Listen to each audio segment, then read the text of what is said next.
It's December the 31st, 1944, New Year's Eve, but many brave young men are not celebrating today as they crew a group of 37 planes conducting a mission targeting oil refineries over Hamburg.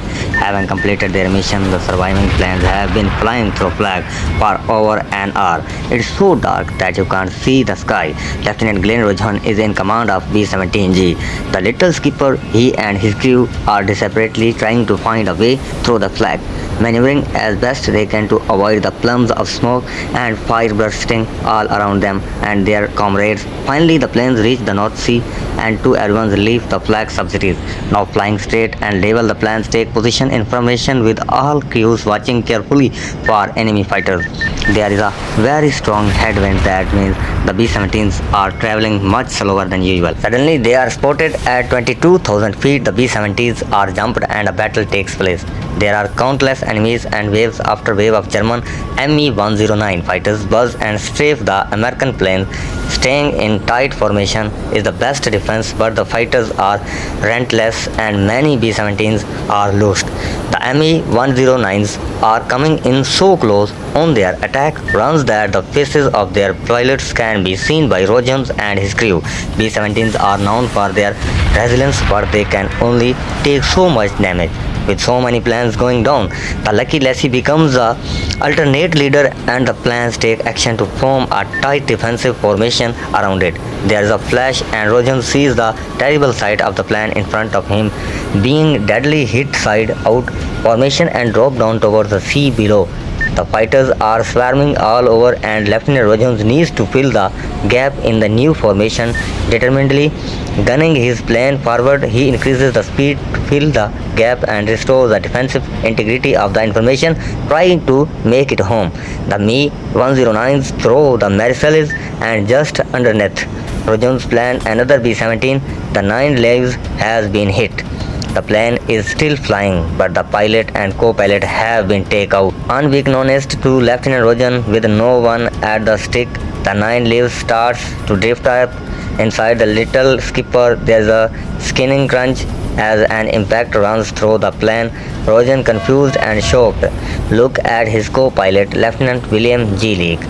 The plane starts to feel heavy and lurches down. They both pull back on the stick and manage to keep her flying, but something is seriously wrong.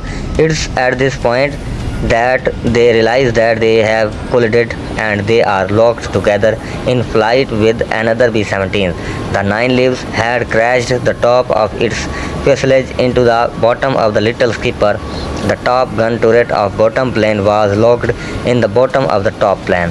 The two bombers are flying almost perfectly aligned, the tail of the lower plane being slightly to the left of Rojan's tailpiece. They were stuck together, as Bill Leake later recalled, like dragonflies.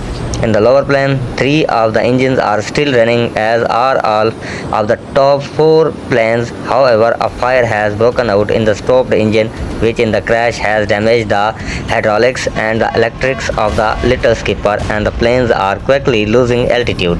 Rojan tried to vain to separate the aircraft through various maneuvers, but it's impossible. Knowing it would be extremely dangerous to try and make it back to England, he reluctantly decided to head back to the Germany. Bailing out over the water was extremely risky, so the best bet is to try and limp to shore to give the crew the best chance possible. With fire spreading, Rojan takes the decision to cut the little skipper's engine.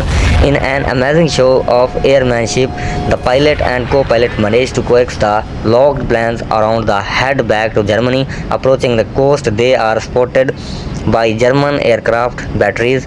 The German captain of one recorded in his logbook, 2 fortresses collided in a formation in the northeast. The planes flew hooked together and flew 20 miles south. The 2 planes were unable to fight anymore. The crash could be avoided, so I stopped firing at these 2 planes in order to give his crew the best chance of bailing out safely. Rojan battled to keep the plane under control. In all, 6 men parachuted out of the little skipper. Rojan ordered Leake to bail out, but Leake knew it took 2 men with colossal effort to keep the plane level. If he had bailed out, Rojan was certain to perish as the plane spiraled out of control. Lieutenant Leake refused the order. The two men were going to see this flight through to its final conclusion.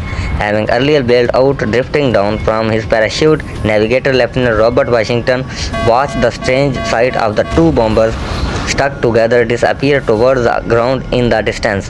The two planes in piggyback, one on the top of the other, were approaching the ground at a terrifying speed. Seeing the ground rushing up before them, both men said their prayers and pulled back on the stick in a Herculean effort at the last moment to give the plane as much lift as possible.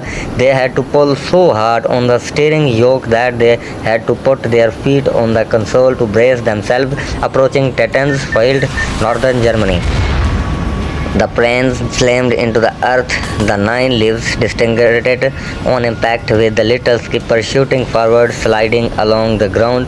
A wing crashed into a wooden building and the plane broke apart.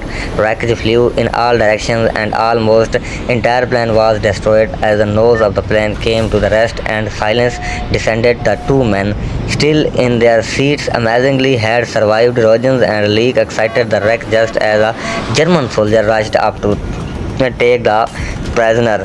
Unfortunately, not all the airmen escaped on that day. In total, 6 crew survived from the little skipper and 4 bailed and survived from the 9 lives. But the fact that Annie made it through was an incredible achievement. All who survived were captured by the German. Lieutenant Glenn Rogen was awarded the Distinguished Flying Cross for his action on that day, but he always credited Leake for saving his life.